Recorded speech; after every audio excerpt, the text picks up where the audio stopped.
दोस्तों नमस्कार, मैं हूं प्रदीप कुमार। आप देख रहे हैं पॉलिटिकल आइडिया के आज के इस अंक में आप सभी दर्शकों का बहुत बहुत स्वागत है। दोस्तों सीधे सवाल से आज के इस वीडियो की शुरुआत करता हूं कि क्या भारतीय जनता पार्टी को नरेंद्र मोदी, अमित शाह और योगी आदित्यनाथ जैसा ही एक और धुरंधर भारतीय जनता पार्टी को मिल चुका है।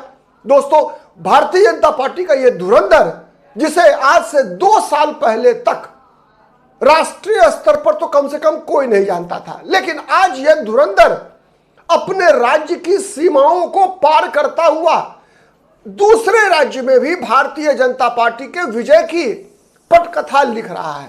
दोस्तों यह वो धुरंधर है जो भारतीय जनता पार्टी के लिए पंजाब की सियासी रेगिस्तान में कमल खिलाने की जिम्मेवारी उठा चुका है। दोस्तों और यह वही धुरंधर है जिसने बिहार विधानसभा चुनाव के दौरान भारतीय जनता पार्टी को चुनाव जितवाने में, भारतीय जनता पार्टी को सिंगल लार्जेस्ट पॉलिटिकल पार्टी के रूप में 2025 के विधानसभा चुनाव में उभरने में बड़ा योगदान रहा था। आज हम बात उस धुरंधर की कर रहे हैं दोस्तों, जो कि असम में भारतीय जनता पार्टी की तरफ से पर्यवेक्षक बनकर गया था जेपी नड्डा के साथ। दोस्तों ये वो धुरंधर है जो महाभारत के युद्ध में कुरुक्षेत्र, आप जानते होंगे, कुरुक्षेत्र जिले के लाडवा विधानसभा सीट से विधायक है। ये कुरुक्षेत्र के लाडवा विधानसभा सीट से विधायक है। ठीक विधानसभा चुनाव से 7 महीना पहले और लोकसभा चुनाव से 1 महीना पहले भारतीय जनता पार्टी ने इस धुरंधर को जब मुख्यमंत्री बनाया था हरियाणा का, मैं बात कर रहा हूं नायब सिंह सैनी का दोस्तों, तो नायब सिंह सैनी के बारे में बताया जा रहा था कि ये तो डमी मुख्यमंत्री हैं, ये तो केवल मनोहर लाल खट्टर के शिष्य हैं, इसी कारण से नायब सिंह सैनी को मुख्यमंत्री बनाया जा रहा है। नाइट वॉचमैन है भारतीय जनता पार्टी के लिए हरियाणा में, क्योंकि आगामी हरियाणा के विधानसभा चुनाव में भारतीय जनता पार्टी की पराजय तो निश्चित है। तो एक भारतीय जनता पार्टी ने एक रिस्क लिया था नायब सिंह सैनी के नाम पर। ठीक लोकसभा चुनाव से 1 महीना पहले दोस्तों 12 मार्च, आपको पता है कि अप्रैल मई में चुनाव हुआ था लोकसभा का, और उससे ठीक पहले अचानक एक सभा के दौरान ही प्रधानमंत्री घोषणा करते हैं कि मनोहर लाल खट्टर जी अब मुख्यमंत्री नहीं रहेंगे, इन्होंने इस्तीफा दे दिया है, और तुरंत नायब सिंह सैनी का मुख्यमंत्री पद के रूप में शपथ ग्रहण हो जाता है। 12 मार्च 2024 को अप्रैल मई में लोकसभा के चुनाव हुए थे दोस्तों। यह नायब सिंह सैनी लोकसभा चुनाव में भी भारतीय जनता पार्टी, जिसके बारे में कहा जा रहा था कि इस बार रिजल्ट उल्टा होगा, हरियाणा की सभी सीटें कांग्रेस और आम आदमी पार्टी का गठबंधन चुनाव जीत कर जाएगी, उस हरियाणा में भारतीय जनता पार्टी की लाज बचाने में कामयाब रहा नायब सिंह सैनी। और जब विधानसभा का चुनाव आया दोस्तों, तो उम्मीद के विपरीत पूरे देश को चौंकाते हुए नायब सिंह सैनी ने तीसरी बार भारतीय जनता पार्टी की सरकार बनाने में बड़ी भूमिका निभाई दोस्तों। और अब इस धुरंधर की चर्चा इसलिए हो रही है दोस्तों कि हर अटकलों को नकारते हुए अभी हरियाणा के स्थानीय निकाय के चुनाव हुए हैं दोस्तों। हरियाणा स्थानीय निकाय के चुनाव में 7 नगर निगम में जिस प्रकार से पूरे विपक्ष का इस धुरंधर ने सफाया कर दिया है दोस्तों, ऐसा पहले कभी नहीं हुआ था कि हरियाणा के शहरी निकाय के चुनाव में एक तरफा जीत, जब सभी पार्टियां भारतीय जनता पार्टी पर वोट चोरी का आरोप लगाने में वो मस्त थी, व्यस्त थी, और ये नायब सिंह सैनी, जिसे मनोहर लाल खट्टर का डमी कहा जा रहा था, मनोहर लाल खट्टर के शिष्य के रूप में केवल लोग जान रहे थे, उस नायब सिंह सैनी को अब हरियाणा में कहा जा रहा है गुरु गुड़ और चेला चीनी। मतलब गुरु मनोहर लाल खट्टर ने जो भाजपा के लिए हरियाणा में किया, उसकी तुलना में मात्र 2 साल के दौरान इस नायब सिंह सैनी ने भारतीय जनता पार्टी को उससे 10 गुना ज्यादा जमीन पर मजबूत करने में सफलता हासिल कर ली है। ओबीसी समाज से आने वाले नायब सिंह सैनी ने हरियाणा की उस परंपरागत राजनीति जो जाट केंद्रित है, जाट डोमिनेटेड स्टेट है हरियाणा दोस्तों, जहां विपक्ष में जितने भी नेता हैं प्राय सब के सब जाट बिरादरी से आने वाले हैं, चाहे वो भूपेंद्र सिंह हुड्डा हो, चाहे वो देवीलाल परिवार हो। सबके रहते हुए अकेला अर्जुन की तरह, महाभारत की अर्जुन की तरह, जिसे चक्रव्यूह का 8वां दरवाजा तोड़ना आता था, तो ये जो नायब, दोस्तों नायब यानी डिप्टी कहा जाता है, लेकिन ये अब नायब नहीं रहा दोस्तों, ये कंप्लीट धुरंधर बन चुका है। हरियाणा की सीमा से बाहर निकलकर पंजाब में लगा है, पंजाब की सियासी रेगिस्तान में कमल खिलाने पर की जिम्मेवारी इसी धुरंधर को नरेंद्र मोदी और अमित शाह ने सौंप दी है। दोस्तों, भाजपा का धुरंधर का मतलब क्या? जो अपने राज्य में भारतीय जनता पार्टी के छत्रप तो कई हैं, देवेंद्र फडणवीस है, हेमंत विश्व शर्मा है, मानिक साहा है, कई मुख्यमंत्री है। 15 राज्यों में भारतीय जनता पार्टी की अपनी सरकार है, 7 राज्यों में भारतीय जनता पार्टी सहयोगियों के साथ सरकार में है। रेखा गुप्ता है, 6 छत्रप है।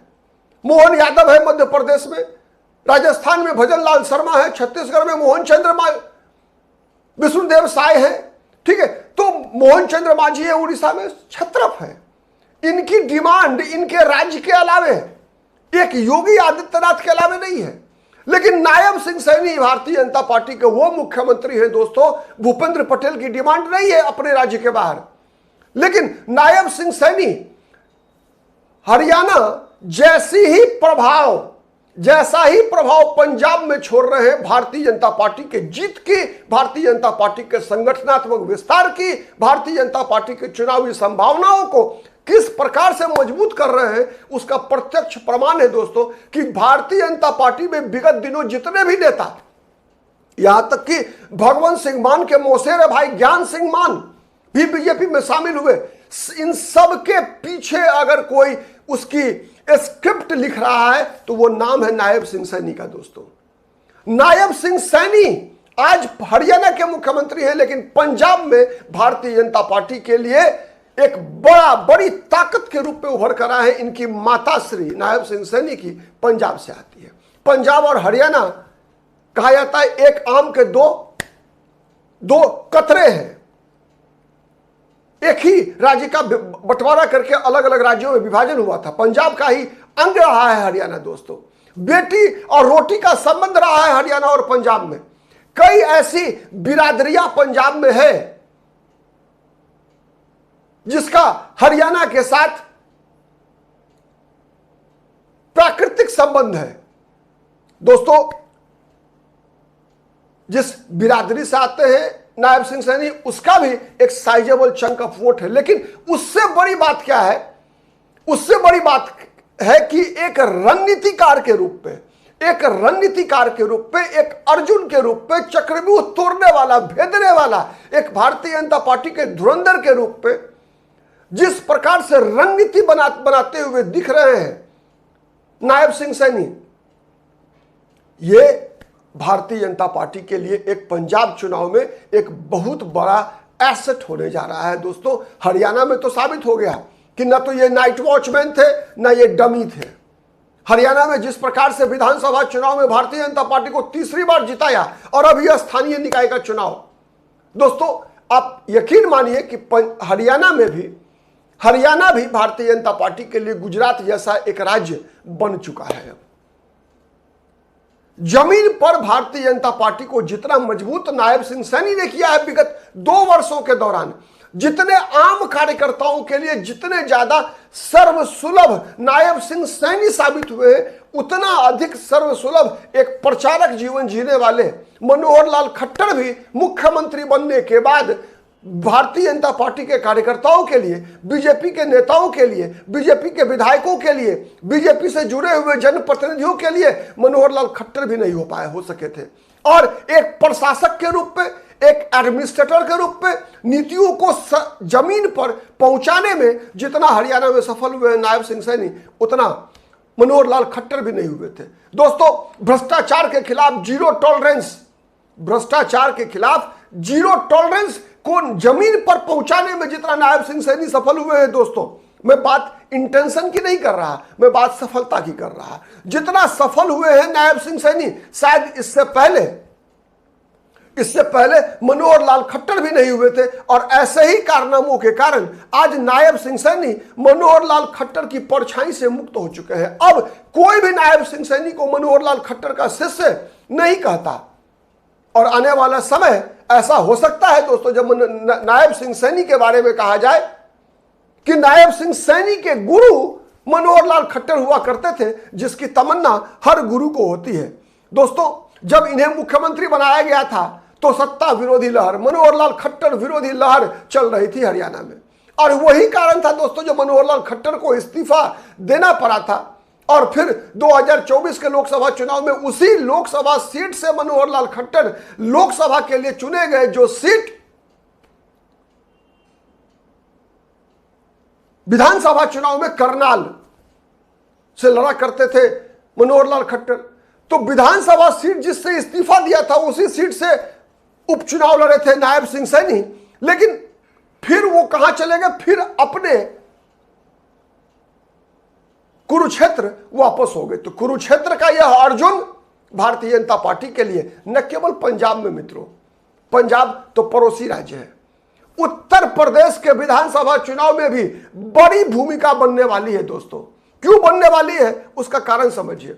अखिलेश यादव पीडीए की रथ पर सवार हैं। 2024 में पीडीए फॉर्मूले के आधार पर सफलता का स्वाद चख चुके हैं।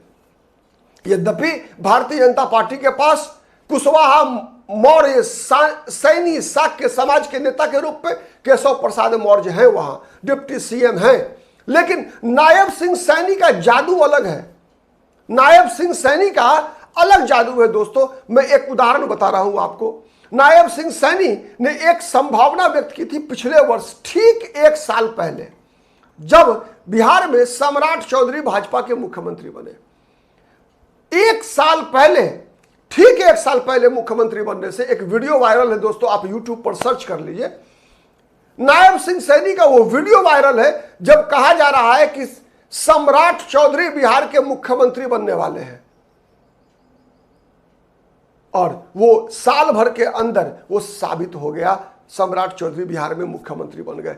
कुशवाहा मौर्य शाक्य सैनी समाज के नेता के रूप में बिहार विधानसभा चुनाव के दौरान भारतीय जनता पार्टी ने कुशवाहा बहुल क्षेत्रों में इनका भरपूर उपयोग किया, प्रचार कराया। और वही इस्तेमाल उत्तर प्रदेश विधानसभा चुनाव में भी नायब सिंह सैनी, क्योंकि उत्तर प्रदेश में सैनी मौर्य शाक्य समाज का वोट बिहार की तुलना में ज्यादा है, तो इसलिए वहां जब अखिलेश यादव की चुनौती है पीडीए का, तो निश्चित रूप से उत्तर प्रदेश में भी भारतीय जनता पार्टी का यह धुरंधर एक बहुत बड़ी एसेट के रूप में साबित होने वाला है। और इतना दावे के साथ कहा जा सकता है दोस्तों कि नरेंद्र मोदी, अमित शाह और योगी आदित्यनाथ के बाद भारतीय जनता पार्टी में वर्तमान में नायब सिंह सैनी चौथे ऐसे चेहरे के रूप में उभर रहे हैं जिसकी डिमांड एक से अधिक कई राज्यों में, या कह लीजिए कि 2 से अधिक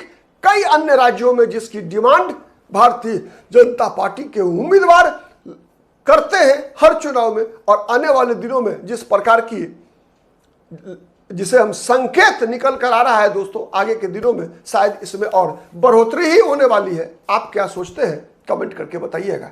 आज के लिए इतना ही, फिर मुलाकात होगी किसी अन्य मुद्दे पर। तब तक के लिए नमस्कार।